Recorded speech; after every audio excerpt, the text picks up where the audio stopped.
Hello everyone. I wanted to make a little update here on the ILG Model 123. I did take the motor apart. I didn't fully remove everything. I didn't take the laminations out of this housing, and I didn't remove the rotor. I originally intended to remove the rotor, but I did not want to mess with. There's a little shield in here, and I'm thinking this is what retains the rotor, and it's been kind of swedged on there. There's a little divot here. I don't know if you'll be able to see it. Right there is a little mark where it's pushed in. So I just decided it's probably best to just leave it alone. I did pull out part of the oil wick system. So this slides down in here, and there is more oil wick down around inside of here. So when this goes back together, I will make sure it has plenty of oil. It was a little dry, so that may have been part of the chattering sound we were hearing. But this is the back side here. It's kind of weird seeing a motor that only has the bearing on one side. I know they're not exactly uncommon. There was plenty of these that were made, but it's just when you're used to seeing a motor that has two bearings, this is pretty interesting. Um, and getting some of this stuff apart was a little tricky. Getting this cover off, all I did was I managed to. I have this little kind of like knife edge tool that I just put in between here and just tapped it with a hammer and kind of worked it around. Once I was able to get a big enough gap in here, I was able to use other tools to pry this all the way off and without causing any damage to it. So, and then the front, this piece was a little bit more of a pain. I did kind of booger it up a little bit here, but I'm going to be able to get it to go back flat. So I'm not too worried about it. If I had to, I would just machine something to press in there. But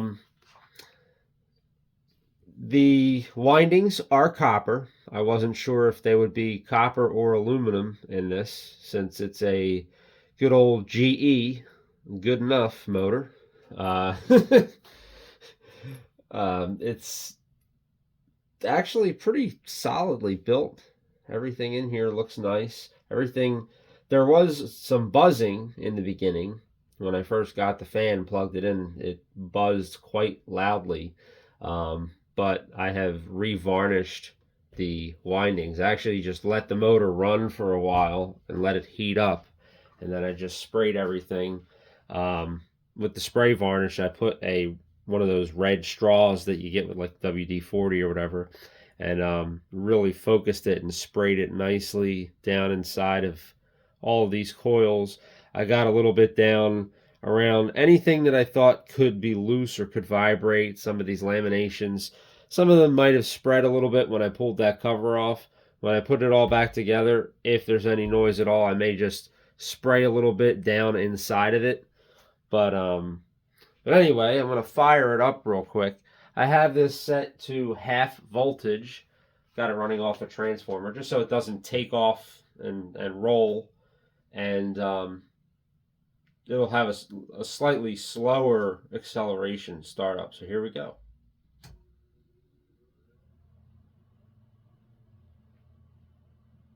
Seems pretty quiet now. I'm not really hearing any buzzing whatsoever. All right, I guess I might as well do a full speed startup as well.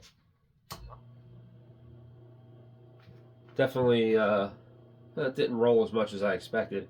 Definitely has a more aggressive sound on full speed. Something tells me that it's probably still going to drum a little bit when it's running. We'll see. I might be pleasantly surprised, but there is the GE unit bearing 1/20th horsepower motor. This is just a basic 4-pole shaded pole type motor. Very simple. Really not much to go wrong with these. As long as the coils stay good, there's really not much to fail. Coils and the bearing, that's about it. Um, and with the amount of oil wicking in there, I'm sure once I flood that thing with oil, it'll be good for probably at least another 50 years of use or more. So anyways, I'm gonna get to putting this back together, and then we'll pick up once it is fully assembled and back in the fan. All right, so we have everything back assembled, and we're ready to do a full line voltage test on this fan. So here we go, contact.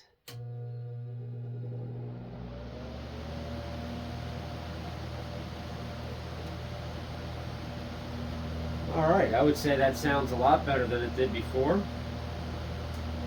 No crazy loud buzzing when it started, just the natural harmonics of the motor. And I'm not hearing any drumming sound coming from it. I would say this was a success. We'll see how it holds up over time. Now that it's got fresh oil in it, those wicks can hold quite a lot, so I'm sure it'll be good for many years. It was probably the original oil from the factory that was in there, whatever was left of it, so I'm sure it is very happy now. Alright, just gonna let this coast down.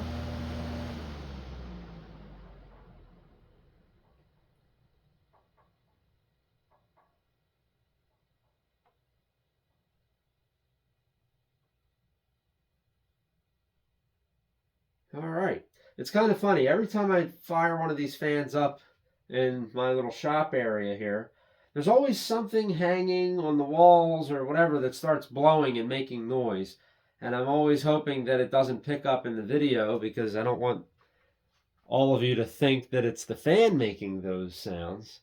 The fan was totally quiet. I think I had some hand saws up on the wall that were starting to clang around a little bit. But either way, thank you all for watching. Please like and subscribe if you have not done so already. And I will see you in the next video. Have a fantastic day.